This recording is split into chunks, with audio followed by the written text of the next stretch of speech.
Hello, everybody, and welcome once again to another edition of the Hilchos Tefillah Awareness Shiur. My name is Yehudah Schwartz, and it's a pleasure to be doing this shiur now for about 8 weeks. And we are going to keep plugging in and creating that awareness of how to behave in shul, coming to shul on time, not talking in shul, etc. We've discussed this so many times already, and we're going to continue to plug that in. Please send out, for those who are on the WhatsApp group, please send out the link that I post on your status. Please post on your status. We want to reach tremendous heights. Hopefully, B'ezras Hashem, people will get on board, listen to the shiurim, and it'll be your schus to getting a person back on track in their davening methods and the mindset of it too. But for this week, for the second shiur, we're going to actually discuss about vesikin. So, in the time of year that we're in, this year is being given in the spring, and it's getting earlier and earlier. Many people are able to actually daven vesikin. Most of us can't. Let's be realistic. It's very hard to daven vesikin during the spring and summer. When it comes to the winter time, it actually is a lot easier, more or less. Now, Chaim Kavyatsky, which we spoke about numerous times in this sefer, and we're doing a sefer today, speaks about vesikin. And here we go. The Indian tells vesikin regarding the practice of davening vesikin. Melvad shita serif Rambam shechiv gomer. According to the Rif and the Rambam, it says it's actually mandatory to daven vesikin. However, azeh vein espalon ki vesikin. And one who doesn't follow the schedule of davening vesikin, they could over other chachamim have transgressed the words of chachamim. Even the opinion of other authorities who rule that's not actually mandatory to daven vesikin. Nevertheless, it's actually a big inning to daven vesikin. Kamoy shefligu chazal me'oid. As the Chachamim have spoken highly about it. Yiftichu, and they were betich, and they are confident, actually, and promised. Some brachos aftes. Ayin Shem Toisves, shenizik kol yom kirlai, that one who davens vesikin will not suffer any damage at all. Now, also, bilu hoya bismanai, echem me'atanoim, and if one of the tanoim should start again. If one of Tanaim whose blessings were known to be effective, was available to us in times, everyone will be possible to get this blessing. All the more so, we should appreciate the promise that Chachamim made for those who daven vesikin daily. And Chizkiah Melech Shechazal Omer Shipika Shekadosh Baruch Hu Las Mashiach. And Kichas who the Chachamim say Hashem wanted him to be Mashiach actually. Laimotzos Ches Lahaskim Kol Masim Hatovim. Could not find among all the merits a more impressive deed. Rak Shehoy Mispak Vesikin. Only those who could daven vesikin. Rav Barona actually. Shezochal Lechal Pam Achas Vesikin Mismichas V'Lo Tefillah. Rabbi once timed his davening to say of the bracha of Gula Tefillah right before Shemona Esrei, and then afterwards, and he began Shemona Esrei as summarized, but as a result, he didn't stop smiling the entire day. Due to the immense satisfaction of having done this special mitzvah properly. That's Kamamok Poskim, and that's the knowledge of many Poskim, which first seeking other mitzvah b'tzibur b'smichas gula tefillah. Now davening b'sikin supersedes davening b'tzibur, and b'smichas gula tefillah also need a davening of the tefillah of gula tefillah, and mispalim tefillin and medalim tefillin. I mishabur. The mishabur aspect will mention discuss at a later date. Chosar ben Yonasan at Prague Zal. Ben Yonsa Prague wrote his commentary Echa shatfas v'siken mechrachas liskabel. The hero is that davening with v'siken will be accepted with certainty. And had they davened v'siken the day of when the Beis Mikdash was destroyed, the Beis Mikdash would not have been destroyed at all. And therefore, says the Kosel Ba'anan Loch Mavor Tefillah. And it says here, you wrap yourself in a cloud, the prayer cannot pierce Kidei in order. This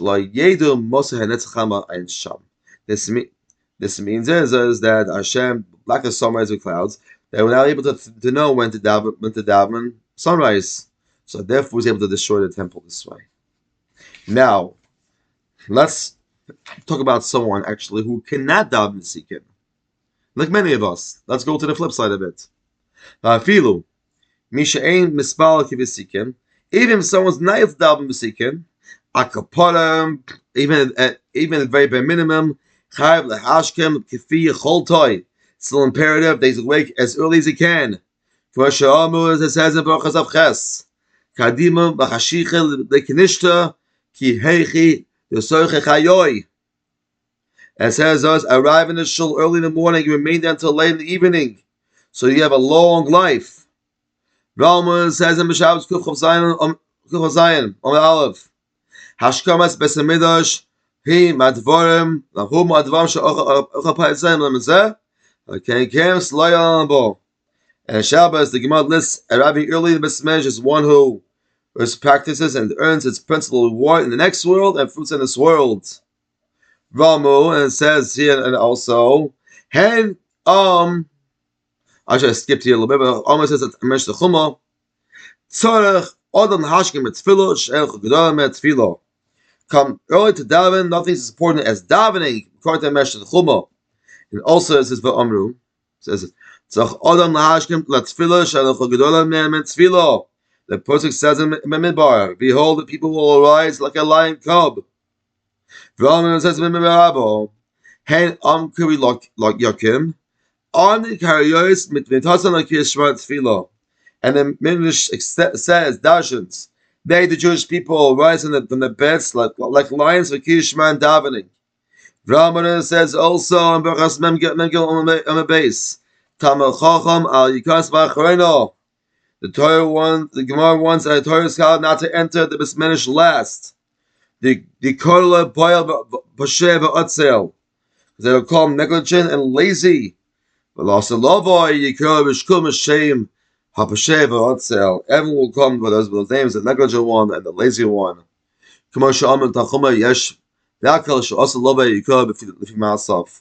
It says in Mesh the forms that in the future, each person will not be called by his given name, but rather according to his deeds. Woe to him for his terrible shame and disgrace. The Alman says also, this is actually in Pirkei Avos. It says here, Avos Adam Nosson, that Shen Shach is always sleeping in the morning, removes a person from this world. Even if he is fit to be taken from this world, according to the Ben Yoina, says here, believe it or not.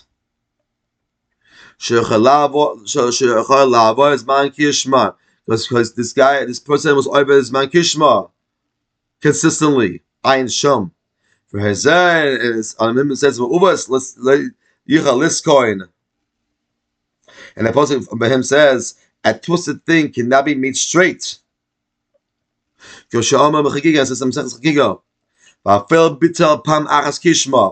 someone's been battled one time is man Kishma. As he never said that at all. Base. Very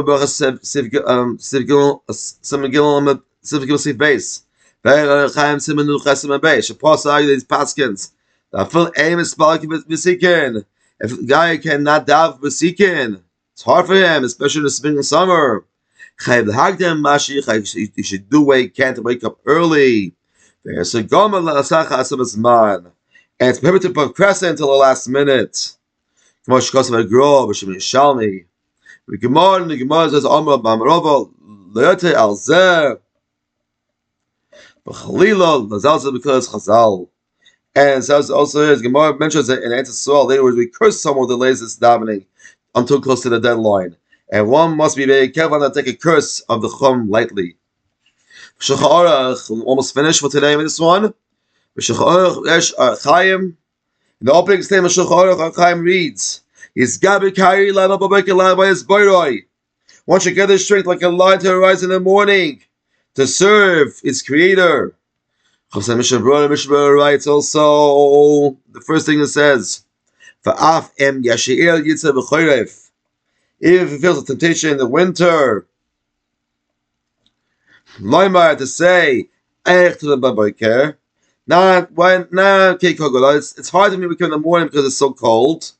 Or there's somebody who feels inclined to say,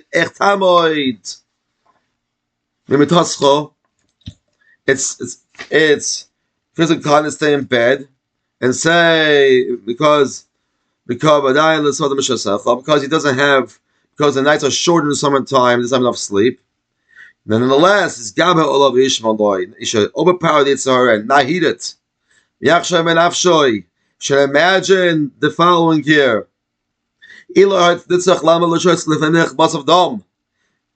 Should imagine if he would stand and serve a human king. There's no doubt he will be careful to wake swiftly, with a clarity to prepare himself. Even more so.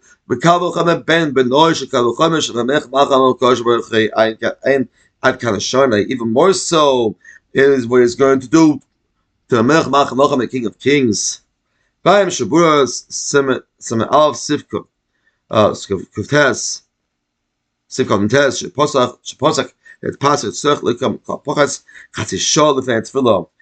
in Mishnah rules on person must rise at least 1/2 hour before davening, so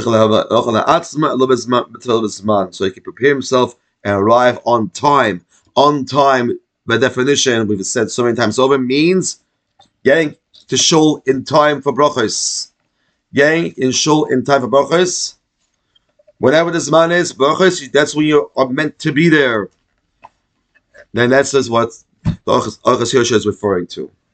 We'll close the shiur today with up to Tefillah in the story of Pesach Kron, the Maggid of Tefillah. You can always get on artschool.com and local stores. Bound Forever is a story this week. Tefillah, which we put every single morning, 6 days a week out of the 7. Tefillah is the most significant mitzvah, as it symbolizes the deep connection between a Jew and all its encompassing commitment to Hashem. The tefillin shel yad, worn in the arm, near the heart, symbolizes the heart and emotions of a Jew, while tefillin shel rosh, placed on his forehead, represent his mind and the intellect. One of the most moving incidents I have heard about tefillin took place in July 2014, meaning when a tragic event occurred that moved Jews to other world. On the way home from yeshiva, 3 teenage students, Naftali Frankel, he was age 16, Gilad Shar, also age 16, and Yal Yifrach, age 19, I remember the story vividly myself, were kidnapped by Palestinian terrorists in Achshamom, near Hebron. And for 18 days, no one knew their whereabouts. Hundreds of thousands of Jews around the world prayed daily for their survival and release. Their parents appeared in international media as they pleaded for their sons' Arabs' captors to set them free. Israeli police and soldiers and countless volunteers searched frantically for the 3 youths. And then they hurled the world the horrific news. The ruthless kidnappers had murdered the boys soon after they were kidnapped, and they buried them in the outskirts of Hebron. Klal Yisrael was devastated.